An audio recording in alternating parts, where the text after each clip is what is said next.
आर'नाइ 5G YouTube चेनेलाव आरो फिन खेबसेबाव बरायफिनबाय लोगोफोर। दिनैनि गोदान भिडिअ'आनो जाबाय आङो मोनसे जबनि आपडेट लानानै फैदों। बे जबानो जाहैबाय SSC GD CONSTABLE 2023-24 नि फुल डिटेल्स। स्पेशेलि जाय बिथांमोना गोदानै SSC GD कनस्टेबलआव एप्लाइ खालामनो सानदों, आं बिथांमोननि थाखाय नैबे भिडिअ'खौ बानायनाय जादों।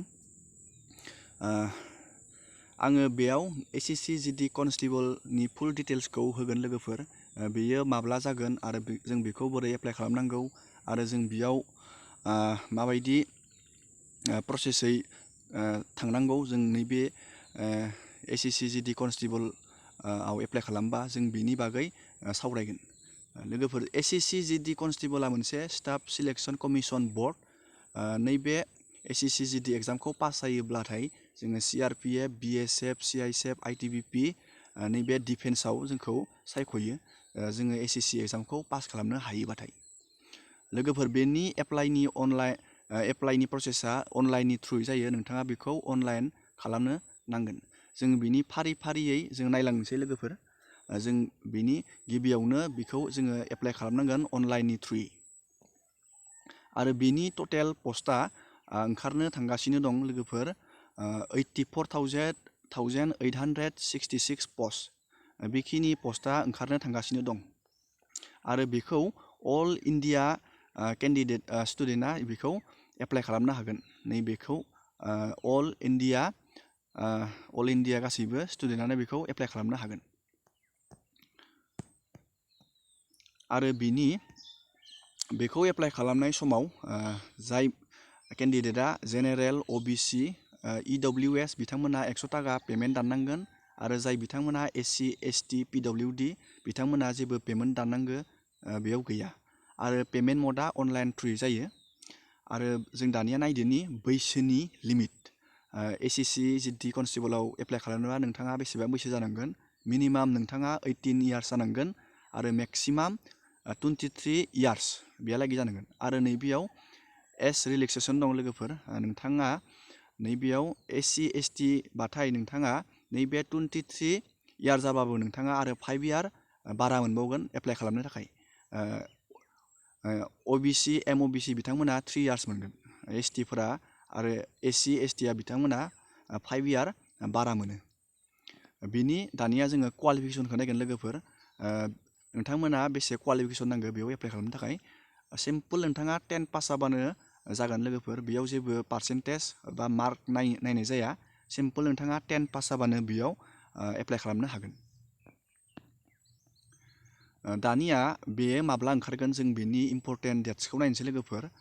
बेनि एप्लाइआ स्टार्ट जागोन 24 नभेम्बर 2023 आव आरो बेनि लास्ट डेटआ जागोन 28 डिसेम्बराव। आरो बिनि एग्जामा स्टार्ट जागोन फेब्रुवारि आरो मार्चनि 2024 आव बेयो एग्जामा जाहैगोन। आरो बेखौ माबायदि रोखोमै जोङो बेनि सिलेक्शननि प्रसेसा जागोन नायदोनि दानिया। गिबियावनो online computer based written test जायग्राय लोगोफोर। बे जाहैबाय नोंथाङा कम्पिउटाराव एग्जाम होनांगोन। रिटिन टेस्ट जागोन। नोंथाङा कम्पिउटाराव नैबे रिटिन टेस्टखौ होनांगोन। आरो बेनि उनाव नोंथाङा एग्जामाव पास जायोबा नोंथांखौ फिजिकेल एफिसियेन्सि टेस्टनि थाखाय लिंहरगोन। बेयाव नोंथाङा 5 किल'मिटार नोंथाङा खारनांगोन। आरो बे खारखांनायनि उनाव नोंथाङा नोंनि फिजिकेल स्टेन्डार्ड टेस्ट, नोंनि देहानि गासैबो टेस्टखौ होनांगोन। जेरै नोंनि बिखाखौ सुगोन, नोंनि हाइटखौ सुगोन, नोंनि वाइटखौ सुगोन, बेफोरो जागोन। आरो बेनि उनाव बे जोबखांनायनि उनाव डकुमेन्टस भेरिफिकेसन जागोन। नोंथांनि डकुमेन्टसखौ चेक खालामनाय जागोन नैबेयाव। आरो बेनि उनाव मेडिकेल एग्जामिनेसन टेस्ट, नोंथांनि गासैबो देहानि मेडिकेलखौ टेस्ट खालामनाय जागोन। आरो नैबेयाव लेंगुवेजआ माने नोंथाङा नैबे जिखिनि नुदों बेखिनि लेंगुवेजाव नोंथाङा एग्जामखौ होनो हागोन। एसामिस, बेंगलि, गुजराती नैखिनि जिखिनि भाषा नुदों, हिन्दी, इंलिस, नैबेखिनि भाषायाव नोंथाङा एग्जामखौ होनो हागोन। दानिया पस्टआ नैयाव दं लोगोफोर। CRPFआव ओंखारगोन 29,286। नोंथांमोना नैखौ नायलांबाय थाबानो जाबाय। बेखिनि टटेल पस्टआ ओंखारगोन। आं दहायनो बुंखाबाय 84,866 866